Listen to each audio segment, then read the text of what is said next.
Hi everyone and welcome to another weekly update. Today I will be talking about the books that I have finished so far. I also have one DNF, as well as videos that came out on the channel last week and videos that I am working on for the week to come. But as always, I am more than happy to hear about how your week has been and what you're looking forward to for next week, book related or otherwise. Now, in terms of reading, I did have a very strange reading week, and this has solidified my idea that I should DNF more, because I had one DNF, I had one book that I finished, one book that I'm almost done with and will finish today, and then one book that I am going to start today. Now, for next week, I would also like to start another one and then finish that by the end of January. However, that DNF did take a lot of reading time out of what I would normally have been reading last week, and I really didn't enjoy it, and I actually knew from the start that I wasn't enjoying it, so I should have DNF'd it earlier, and that is The Once and Future King by T.H. White. So this was my standalone TBR pick for this month, and I don't really know if it's a standalone because there's actually 5 books in this series, but it's always sold as a bind-up, and I think that most people view it as a standalone. It's just divided into 5 books. Now, I was almost done with the first book. I actually don't know if I'm done. No, just a couple more pages to go. I was listening to this on audiobook, and I knew from the start that this just wasn't my type of book because I had the wrong expectations. Every time that I heard about King Arthur and Legend of King Arthur and King Arthur retellings, people told me that this is a staple. This is the one that you should really read if you're into that legend. So somehow I thought this was going to be very historically accurate, that you needed to know the legend to understand some references. I was actually afraid that I didn't really have enough background knowledge to understand this book. So it's safe to say that somehow I missed the memo that this is a children's tale. It's not historically accurate at all. It really is towards middle grade, maybe young YA, and nothing wrong with that. But like I said, I expected something completely different, and I don't read middle grade or YA. So I'm really not the target audience for this one. I also think that this is told in a way where the narrator is almost another character. The narrator breaks the fourth wall quite a couple of times. They talk to you directly. They have a lot of references to modern times, like the theater, for example. And even though I think that that's a neat idea, I think that that works perfect for children who really have the idea that somebody is telling them the story, and maybe for some other people as well. As a character-driven reader, that made it very clear that these characters are not real. This is just somebody telling you a story about this person. Also, the narrator, for me, didn't really work because he had a very posh British accent, and that threw me off even more. Again, I think that for this book, it's great, but it highlighted the things that I didn't like in this book, so it made it even worse. And I just continued listening to this book because I thought, well, I should give it a fair chance, right? This was the first TBR pick of the year. It would be a shame if I DNF'd it, but then I thought, well, I'm not enjoying it. Why should I continue listening to this one if I hate it? Actually, I always listen to audiobooks when I'm going back and forth from work, and the last day before I DNF'd it, I was listening to music because I just really didn't want to listen to this one. So that was the idea, like, just DNF it. If in the first 50 pages you already thought that you're not enjoying it, it's really just not the book for you, and that's absolutely fine.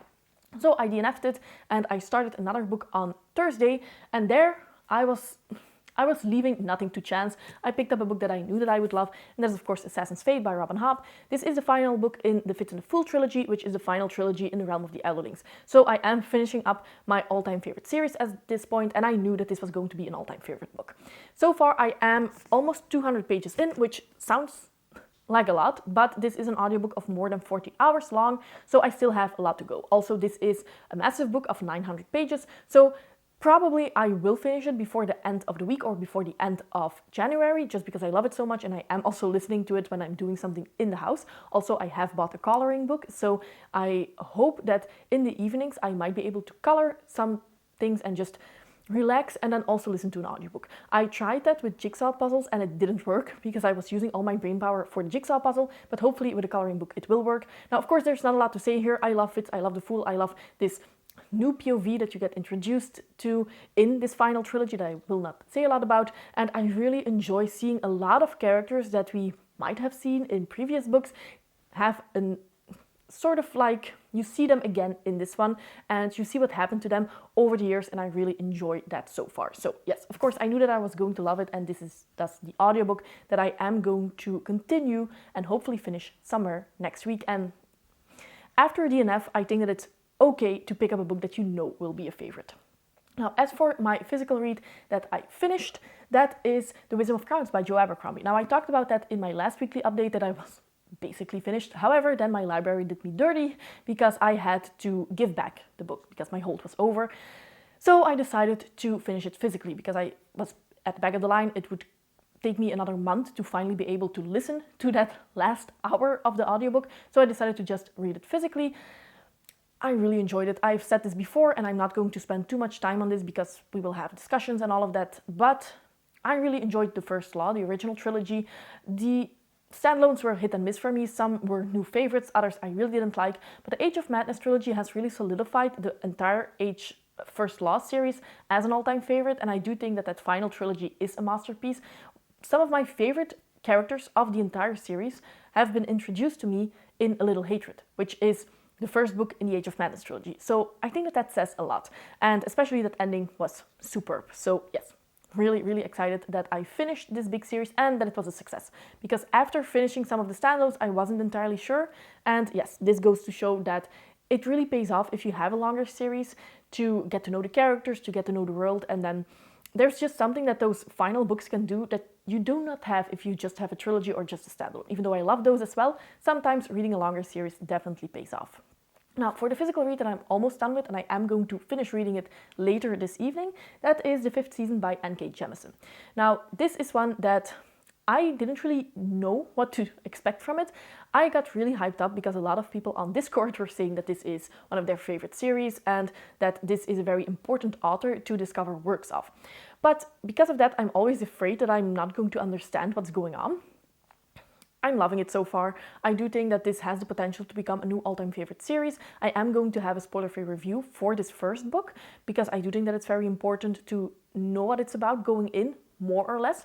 But yes, at this point, we are getting some answers on questions that I have been asking myself going through the book. And I think that that's very important. You start asking yourself questions like, hey, wait, am I understanding this correctly or have I missed something? But N.K. Jemisin does a great job as just giving you small pieces of knowledge so that you understand just enough to remain intrigued. And then when you do get an answer on the big questions, it is very rewarding. It's very shocking as well, but in a good way. So yes, I'm very happy that I am going to finish this one later today and that it's a success because I was a little bit hesitant. I didn't really know what to expect. I had heard that this is a little bit of a twist between a little bit of a mix between sci-fi and fantasy. Normally I don't like that, and I do think that you need to be a very good author for me to enjoy it. Luckily, N.K. Jemisin appears to be a very good author, so yes, definitely a win as well.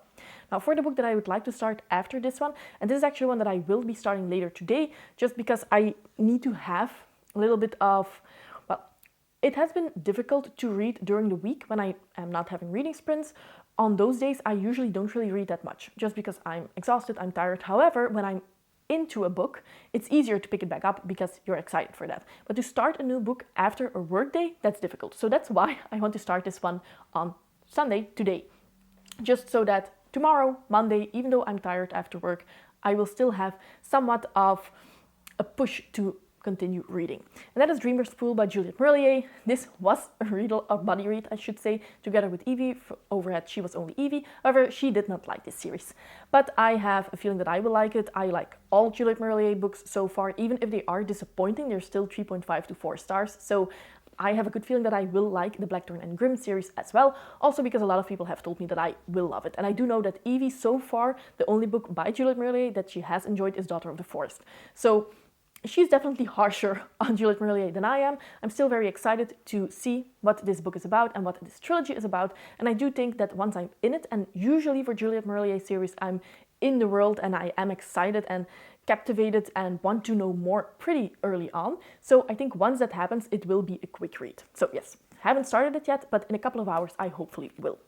Now, since this hopefully will be a quick read, especially after some of the reading sprints that are happening next week, I do plan to pick up another physical read and maybe not be done by the end of the week, but at the very least be done before February starts. And that is actually my series TBR jar pick, and that was Master Artificer by Justin T. Call. This is the second book in this quartet. The first one is Master of Sorrows. I read that one at the beginning of 2022, and I did not really enjoy it that much. It was a fine book, and I enjoyed it. I think that I'm being too harsh right now. It was not an all-time favorite. It was middle of the road, it was fine, and it had potential to become better.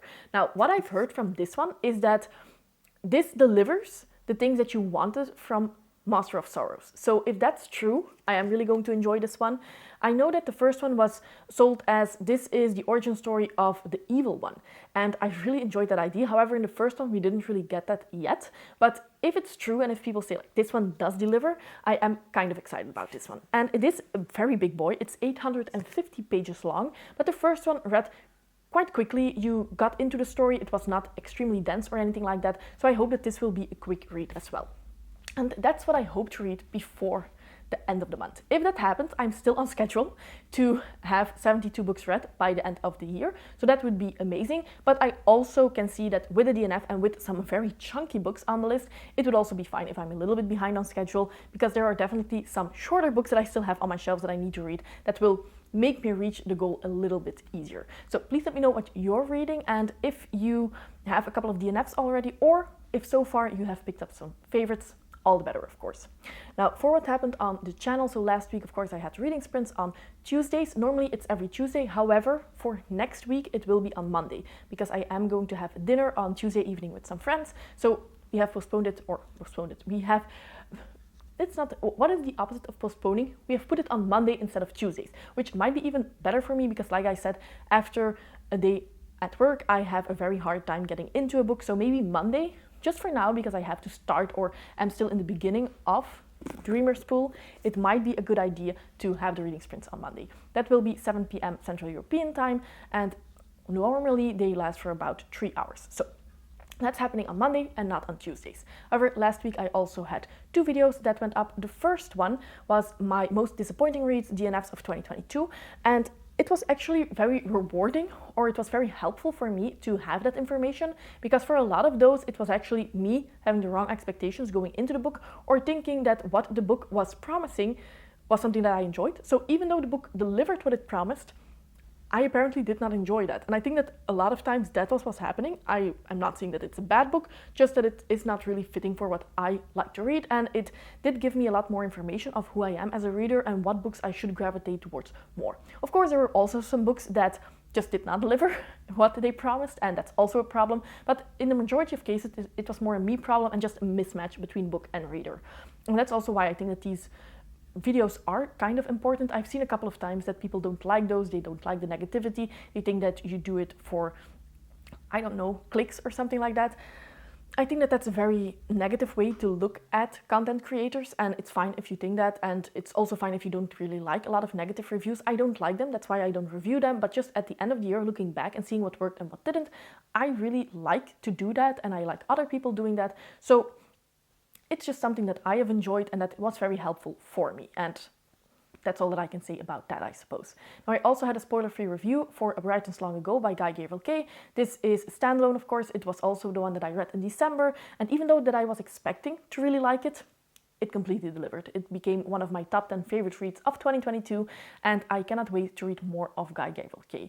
This was not something that I put in my goals of 2023 video, but something that I would like to do is have more reviews up on the channel, because even though it takes me a while just to get them right, sometimes it's just very rewarding to have that review out and to see that this is a booktube channel, right? So having reviews out and talking about a book, especially one that you loved, is just very fun to do. And I've seen that the last couple of months, there are definitely multiple months in a row that I did not have a review out, and that bugged me a little bit. So I do hope that I will do better in 2023. Then, of course, with the first review already out, A Bright and Long Ago by Guy Gabriel Kay. But for next week, I would have, or at least I'm planning to have The Wolf of Orinjaro by K.S. Veloso, that spoiler-free review out as well, which is the first one in the Chronicles of the Wolf Queen. That was one that I liked, but I had some minor issues with it, so I think that that will be interesting to have in a review as well. Now, I also did a poll up on my community tab, where I asked which video you would like to see next, and of course there was a little bit of a tie between two. The first one was my physical sci-fi TBR, and the other one was my standalone recommendation, so adult fantasy standalone recommendations, which would be part 3, because I already had 2 of those, which I will link in the description box down below if you're interested. Now, it was a tie, so I am going to make 2 videos, both of them, of course. One will go up on Wednesday, and it just depends which one I'm going to film first. I do think that it will be the TBR one, and then I do hope to have the review out on Friday or Saturday. So that does mean that you will get both the standalone recommendations video as the sci-fi TBR, but it might not be happening next week. If you do have a preference between one of the two, please let me know in the comments down below so I can decide, because a tie in a poll, it's always a little bit difficult, I suppose. And then normally this evening we were going to have a spoiler-filled discussion about The Wisdom of Crowds together with Raf. This was a live discussion which was going to be at 8 p.m. However, I am dumb. At this point we all know that I am very chaotic and I forgot my charger for my laptop at work. Now, that battery is superb, but this morning I saw that battery life was low and I am not going to be able to use that laptop for live stream. So we have postponed it to next week. This will be happening on Sunday as well, 8 p.m. Central European time, so same time, same day, but just a week later. And that also means that maybe you're seeing this on Monday, because it will depend on whether or not I can borrow my husband's gaming PC for the editing of this video. If that's not the case, you're seeing this on Monday, but fingers crossed that I will be able to edit and upload this on Sunday. So that's everything for next week. I do just want to have a very casual reminder that the 4th of February, there is a spoiler-filled discussion for Game of Thrones, the first book in the Song of Ice and Fire series, on Joanna's channel. So if you are rereading or reading together with us the entire Song of Ice and Fire series, that spoiler-filled discussion is at the beginning of February, so 2 weeks left to read and to finish the book if you want to, and I hope to see you there. Now, that's all that I wanted to mention, I think.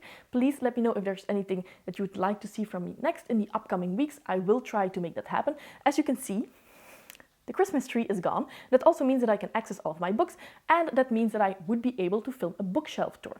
Now, I did mention this, but I do want to rearrange some things, because these are the shelves that you see, but there on the other side of the fireplace I have some other shelves, and they are organized in a rainbow kind of way, and it really doesn't work. So I want to reorganize those before I have the bookshelf tour, but I'm happy that now at least it's physically possible to access all of the books. So that will be happening in, I hope, the next 1 or 2 months. Let's be realistic, it will not be happening next week, but hopefully in the upcoming months. If you do want to see my most disappointing reads of 2022 video, if you haven't seen it already and you don't care about the negativity and you like to see somebody just being a little bit upset that a book didn't work for them, you can watch that one right here. As always, I hope that you enjoyed this video and see you next time. Bye!